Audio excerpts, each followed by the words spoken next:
Ikaw ba ay madalas mapagod, madalas mahilo, at merong mga tusok-tusok sa ating mga kamay? At nanlalabo ang ating mga paningin? What? Ayan ang mga madalas umihi, mga sinyalis na mataas ang ating blood sugar. Ayan, meron akong nais ibabahagi sa inyo ang mga simpleng pamamaraan para makatulong upang maging normal ang ating blood sugar. Kasi ang pagkakaroon ng blood sugar ay maaring magdulot sa atin ng komplikasyon ng maraming sakit kapag mataas ang ating blood sugar. Kaya naman, ang ibabahagi ko sa inyo ang mga simpleng pamamaraan ng aking ama para makatulong din sa kapwa natin na may ganitong pakiramdam. Yung madalas manlabo ang ating paningin, madalas tayong umihi, at pamamanhid ang ating mga kamay, yung parang may mga tusok-tusok ng paa at kamay, at ah, nanlalabo ang ating mga mata.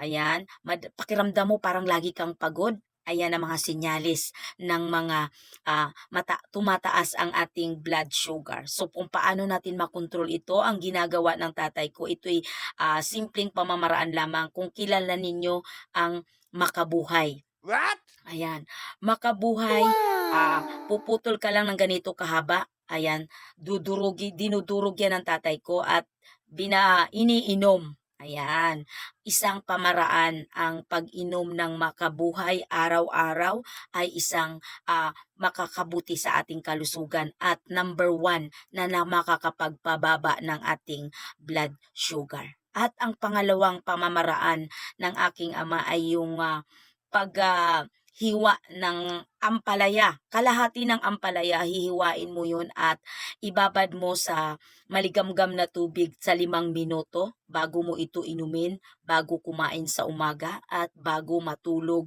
sa gabi. Ayan ang mga simpleng pamamaraan para maiwasan at mapanatiling normal ang ating blood sugar. Ayan, ang makabuhay at ang ampalaya. Yan ang mga simpleng pamamaraan at iyan ay gawain talaga ng aking ama noong aking kabataan. Ayan. Shout out nga pala sa aking ninong na nagturo niyan sa aking ama. Ninong ko, ayan.